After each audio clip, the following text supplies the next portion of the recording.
रीवा चौराहा थाना अंतर्गत साक्षी ज्वेलर्स और रिटायर्ड सीएसपी पन्ना लाल अवस्थी के जमीनी विवाद में अब नया मोड़ आ गया है। पन्ना लाल अवस्थी से अब मीडिया में भी बयान आया है और उन्होंने कहा है कि साक्षी ज्वेलर्स ने खुद ही मेरी 16,000 वर्ग फीट जमीन हड़प ली है और इसी जमीन को बचाने के लिए सारा षड्यंत्र रचा जा रहा है। वहीं साक्षी ज्वेलर्स एवं व्यापारी संघ द्वारा लगातार पूर्व सीएसपी पन्ना लाल अवस्थी पर बाउंड्री गिराने के आरोप में एफआईआर की मांग की जा रही है, लेकिन पुलिस का कहना है कि जब तक सीमांकन नहीं हो जाता एफआईआर दर्ज नहीं की जा सकती। व्यापारी वर्ग पहले एफआईआर फिर सीमांकन करने की बात कह रहा है। वहीं रिटायर्ड सीएसपी पन्ना लाल अवस्थी द्वारा कहा जा रहा है कि सीमांकन करने से ही जब समस्या का समाधान निकलेगा, तो व्यापारी वर्ग सीमांकन करने से पीछे क्यों हट रहा है।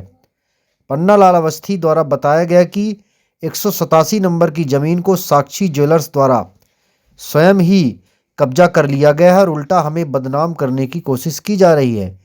आखिर साक्षी ज्वेलर्स द्वारा सीमांकन करने में सहयोग क्यों नहीं किया जा रहा, जबकि सीमांकन करने से ही सारी समस्या का समाधान निकलेगा। वहीं पन्ना लाल अवस्थी के घर में कार्य करने वाले कर्मचारी ने भी व्यापारी वर्ग द्वारा पर लगातार धमकी देने की बात भी सामने की है और कहा है कि लगातार उनके द्वारा धमकी भी दी जा रही है। छोटे कर्मचारियों को धमकी दी गई, इसकी पुलिस अब जांच कर रही है। अब देखना होगा कि यह मामला कब शांत होगा, क्योंकि पन्ना लाल अवस्थी खुद ही कह रहे हैं कि साक्षी ज्वेलर्स द्वारा उनकी जमीन को ही कब्जा कर लिया गया है। वहीं साक्षी ज्वेलर्स सीमांकन करने से पीछे हट रहा है। अब देखना होगा यह मामला कोर्ट में जाता है या फिर किस तरह से इसका हल निकलता है, लेकिन अब दोनों तरफ से आरोप प्रत्यारोप की बात सामने आ रही है। जी सर, ये 2-3 दिन से लगातार मामला ये चल रहा है और ये कहा जा रहा है कि आपके द्वारा अन्याय किया जा रहा है। क्या मामला है, पूरा बताइए। देखिए, मामला ये है कि ये बगल में ज़मीन है जो हमारी 186 है। इस पर कई बार सहमत बनी कि सीमांकन कराना। उन्होंने कहा हम सीमांकन कराएंगे, हमने भी कहा सीमांकन कराएंगे। इस बात को लेकर के वो कई बार उनके वहाँ से बनता, हमारे यहाँ से ट्रैक्टर और वो सब लोग जैसे भी जो भी सफाई कराने वो जाते आते रहते थे, कोई अच्छे संबंध थे। इसके बाद सीमांकन की जब बात आई तो सीमांकन नहीं कराया, तो हमने कहा फिर हम अपनी बाउंड्री बनवाएंगे। इसी बात को लेकर के उन्होंने विवाद स्थिति पैदा की कि ना हम सीमांकन कराएंगे और ना बाउंड्री बनाने देंगे और ना कुछ काम करने देंगे। मात्र ये सीमांकन का विवाद है। सीमांकन यदि हो जाता है, मेरी ज़मीन जहाँ तक है मैं तैयार हूँ और उनकी जहाँ तक ज़मीन है वो ले लें, बस सीमांकन करा लें। जो स्थिति है वो नहीं। अब बाउंड्री बनाने के लिए हमें मना कर रहे हैं, बाकी और कोई भी बात नहीं। इतना विवाद है और इसको तूल दे करके कुछ भी करते जा रहे हैं, आंदोलन प्रदर्शन, गलत बात है जी। तो मतलब आपका कहना है कि सीमांकन हो जाए तो हाँ, सीमांकन हो जाए। तैयार क्यों नहीं हो रहे, क्या बात है? वो यही तो एक बात है, तैयार वो नहीं हो रहे हैं और मुद्दे को भटका रहे हैं और उस पर अब पॉलिटिकल इशू आ गया है। अब राजनीतिक इशू उन्होंने कर दिया है। कांग्रेस और कई पार्टियों के इस तरह से उसमें लोग एकत्रित हो रहे हैं। मुझे तो नहीं पता, अभी आप चैनल के माध्यम से पता लगा। तो ये अब उसको राजनीतिक इशू दे रहे हैं, जबकि कुछ नहीं है। एक सीमांकन छोटा सा विवाद, इसको इतना बड़ा तूल दिया जा रहा है। सिर्फ सीमांकन का है, सीमांकन हो जाए बात करते हैं। ठीक जी सर, ये जो 2-3 दिनों से ये ज़मीन का मामला आपके द्वारा चल रहा है कि बाउंड्री गिरा दी गई, तो क्या मामला है और आप अपना पक्ष बताइए, इसमें क्या? देखिए, मामला जो ये लोग कर रहे हैं, ठीक है, अक्षय गुप्ता के नाम पे ये ज़मीन है जो हमारे बगल में ही है ज़मीन, ठीक है। इन्होंने टॉपिक को चेंज करने की कोशिश की है। मैं आपको बता दूं, अगर सरकार का एक ऐप है जो प्रधानमंत्री नरेंद्र मोदी और मोहन सरकार ने लॉन्च किया है, नाम है MP किसान ऐप, ठीक है। आप उसमें अपनी सारी चीज़ें लिखें, खसरा नंबर से लेके सारी चीज़ें लिखें, आपको ये पता चल जाता है कि आपकी ज़मीन कहाँ से कहाँ तक है, ठीक है। तो मैं अपनी ज़मीन 187 जिस पर इतना ज़्यादा डिस्प्यूट है, तो मैं आपको थोड़ा सा अपने इस ऐप के थ्रू दिखाना चाहूँगा। देखिए, जैसे 187 जब हम डालते हैं कि कहाँ से कहाँ तक हमारी ज़मीन है, तो आप देखिए रश्मि अवस्थी जो मेरी मदर का नाम है, उनके नाम पे ज़मीन है और आप देख सकते हैं ये 187 जो दिया हुआ है उसमें उनका स्कूल बना हुआ है, बचपन प्ले स्कूल बना हुआ है। और ये कोई 1-2 हज़ार स्क्वायर फीट की लड़ाई नहीं है, ये उन्होंने पूरा हमारा 16,000 स्क्वायर फीट आप देखिए ज़मीन जो है वो कैप्चर कर रखी हुई है। अब इस टॉपिक को वो चाहते हैं कि टॉपिक पर डिस्कशन ही ना हो। इसका सलूशन तभी आ सकता है जब इसका सीमांकन हो। सीमांकन के लिए तहसीलदार ने टीम गठित की जाती है और पता चल जाएगा कि कहाँ से किसकी ज़मीन है, किसका क्या चीज़ है। तो टीम आई यहाँ पर और वो सीमांकन पे आए ही नहीं, वो सीमांकन नहीं चाहते? नो सीमांकन नहीं चाहते। ये बताइए कि जो मतलब आपका ये कहना है कि उन्होंने आपकी ज़मीन खुद ही हड़प के रखी है? हड़प के रखी हुई है। कितना? और करीबन 16,000 स्क्वायर फीट और करीबन 20 से 22 फीट। ये तो मैं आपको ऑनलाइन बता रहा हूँ, जो सरकार के थ्रू एप्लीकेशन के थ्रू दिखता है। आप सीमांकन होगा तो हो सकता है 25-26 फीट तक चली जाए। तो इसके लिए मैं चाहता हूँ नहीं, कितना रकबा आपका यहाँ पे है? हमारा टोटल जो लैंड है वो 3.28 एकड़ का है। 28। अभी हाँ। कितना निकल रहा है अभी? करीबन हाँ, करीबन जो इन्होंने कैप्चर कर रखा है वो 16,000 स्क्वायर फीट कैप्चर कर रखा है जी। और इसका सोल्यूशन सिर्फ तभी आएगा जब रेवेन्यू मैटर है तो इसका सीमांकन हो। और हम चाहते हैं, हम सबसे पहले आप सीमांकन के लिए तैयार हैं? बिल्कुल। हम आपको बता दें, सबसे पहला साइन जिसने किया है सीमांकन का वो हमने किया है। और जब इनका पंचनामा बना, क्योंकि इन्होंने साइन नहीं किया था और सीमांकन के लोग आए थे, तो इन्होंने वहाँ पे भी साइन नहीं किया, हमने उसमें भी साइन किया। अब हम चाहते हैं कि सीमांकन, जो अगला सीमांकन है, जल्दी से हमको डेट मिले और सीमांकन हो और सब दूध का दूध और पानी का पानी हो जाए। ठीक। आपका? हमारा टिर्रा कोर किनके यहाँ काम करते हैं? साहब के यहाँ काम करी। क्या कहना चाहते हो? अब ये रहा कि साहब नहीं रहे, नाम जी रहे को, हम बेलौहा जी रहे, वो कई आए 10-25 जन अच्छे रुआब से आए। तो हम पचे गए न वहाँ तो थोकर रह गए, न पनन पार रह गए। तो वो निकारी कट्टा गई, हम कट्टा मार देंगे। किस दिन की बात है ये? ये पहल रोज की भी बात है। अच्छा। हाँ, पहल रोज की बात। कितने लोग थे? 30-35 आदमी रहे, यहाँ पर 2 जन रहे। फिर हो गया भैया आए रीमा के तक, भैया आए तो हम पचे गए कहीं ना को है, तो हम कहे हाँ मालिक आ गए, भैया आ गए, अम्मा साहब नहीं आए। तो कहीं बोला ये तो हो गया, बुला ली गए। अब हम साहब गए, मतलब लाला गए तो बीच में उनका गेल नहीं, दाई महतारी करे लागे, कहीं कि तुम बाउंड्री किस प्रकार से गिरा है हमारा। तो कहीं बाउंड्री कोई नहीं गिराई, तुम्हारी बाउंड्री कहाँ है, बाउंड्री तुम्हारी है ये नहीं है। तो अभी भी उस दिन के बाद फिर से अभी भी धमकी उनकी तो नहीं आती? धमकी उधर जाते हो तो? हाँ, को नहीं बोले, उधीना खूब कट्टा ले आ देखा। मैंने पहले दिन हाँ, थे? फिर बंदूक वाले एक जन खड़ा कर रहे हैं। अब हम पंचे हो गए, सिक्योरिटी गार्ड। हाँ, मजूर आदमी में नहीं रहा। धमकी उनकी पहले रोज खूब 3-4 बे कट्टा निकाली मारे थे। ठीक। हम जी आज आप लोग थाने आए हुए हैं, क्या मामला बताएं? जी भाई साहब, हमको नोटिस आई थी सुबह, यहाँ पर हमको अपना बयान दर्ज करवाना था। तो हम लोग सुबह 11 बजे यहाँ आ गए थे। अभी 3 बज रहा है, उन्होंने बयान हमसे ले लिया है। यहाँ पर पटवारी साहब भी थे और तहसीलदार साहब भी थे। उनको हमने पूरा अपना डॉक्यूमेंट पूरा दिखा दिया, ज़मीन का कागज़ नक्शा, वो सब सेटिस्फाइड है। हमारी वहाँ पर ज़मीन थी, ज़मीन है, और उन्होंने बोला आपकी ज़मीन यहाँ पर पूरी आपको मिलेगी।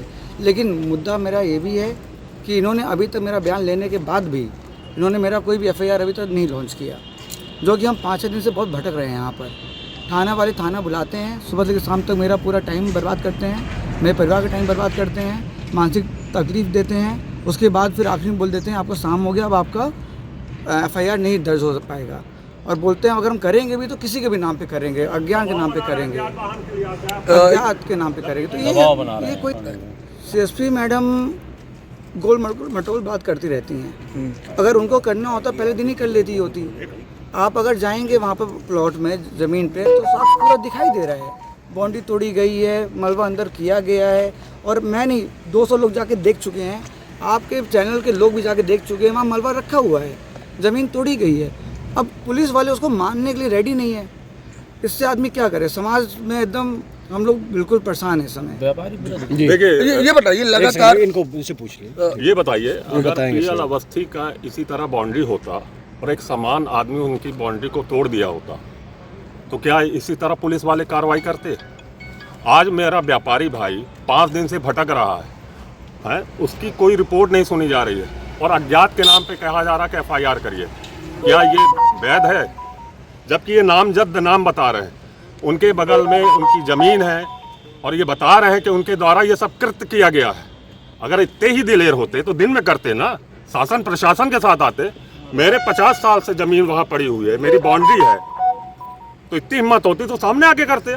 चलिए ठीक है, अभी तो FIR नहीं हुई और लगभग ये लग रहा है कि अब FIR नहीं कर रहे हैं क्योंकि दबाव है उनके ऊपर। अगला कदम क्या है आपका? अगला कदम जो सोच समझ के जो व्यापारी वर्ग करेगा उग्र आंदोलन करेगा और जो भी कर सकता है उनकी कुंडली निकालेगा, शासन प्रशासन की सभी की कुंडली निकाली जाएगी, क्योंकि वो भी जितने साफ सुथरे हैं वो आपको पता है। पीला वस्त्र भी मूलतः यही के हैं। पर पुलिस का कहना ये भी तो है कि ये राजस्व से जुड़ा हुआ मामला है। बिल्कुल राजस्व से जुड़ा हुआ।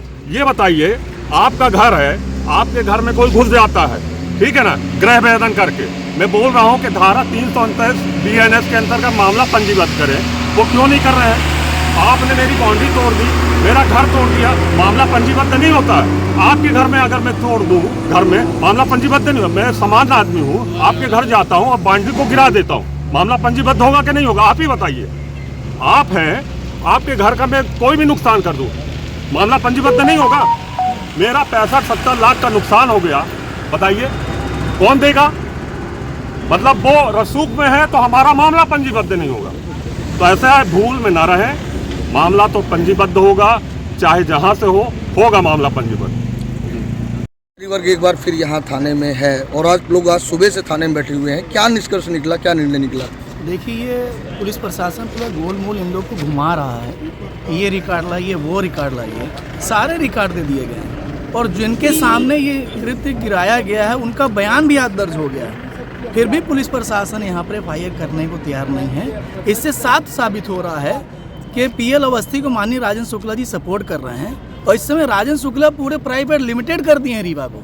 थाना पूरा उन्हीं के प्राइवेट लिमिटेड, AMPB में उन्हीं के जात के भी रादर के लिए प्राइवेट लिमिटेड, नजूल में उन्हीं के 90% ब्राह्मण के जात के लोग हैं। तो जातिवाद कर रहे हैं, हम व्यापारी हैं और वो हमारे साथ जातिवाद कर रहे हैं। और ये अब व्यापारी जाग चुका है और ये बदला लेगा, क्योंकि हम न्याय के लिए लड़ रहे हैं, अन्याय के लिए नहीं लड़ रहे हैं। अगर हमारा अन्याय होता तो हम थाने में 11 बजे से न होते।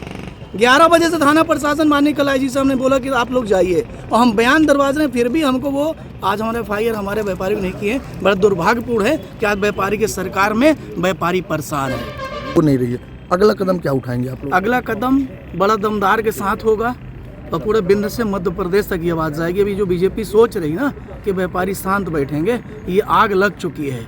ये जो राजन शुक्ला उनको बचा रहे हैं ना, तो राजन शुक्ला की सीट में आँच पड़ेगी और राजन शुक्ला हो सकता है कि अगले बार 28 में विधायक ना हो इस बार, क्योंकि जिस बार जिसने छेड़ा है वो ऐसे व्यक्ति हैं राजन शुक्ला के 20 साल के साथी थे और सरकार उन्होंने साथ दिया है। आज उन्हीं के साथ वो दोगलेबाजी कर रहे हैं और व्यापारी पूरा जाग चुका है और राजन शुक्ला अब अपनी कुर्सी यहाँ से बचाते हुए भागेंगे और रीवा में विजय का पताका BJP को नहीं बिंदु छेद में दिखेगा। मतलब ये पुलिस है, PL अवस्थी उनके करीबी हैं, राजन शुक्ला उनको टिकट दिला रहे थे और आज उनके साथ वो हमारे व्यापारी के साथ गलत कर रहे हैं, तो फिर यहाँ के जनप्रतिनिधि साथ क्यों नहीं दे रहा है? हम कहते हैं मेरे साथ अगर गलत है, मतलब रीवा प्रशासन से अब आपको उम्मीद नहीं? रीवा प्रशासन मुन्नित, तीनों लोग ये मिले हुए नीचे से ऊपर तक, ठीक। और ये पूरा खेल चल रहा है यहाँ पे और ये खेल जनता और व्यापारी सब जान चुके हैं। आने वाला समय वक्त बताएगा राजन शुक्ला को।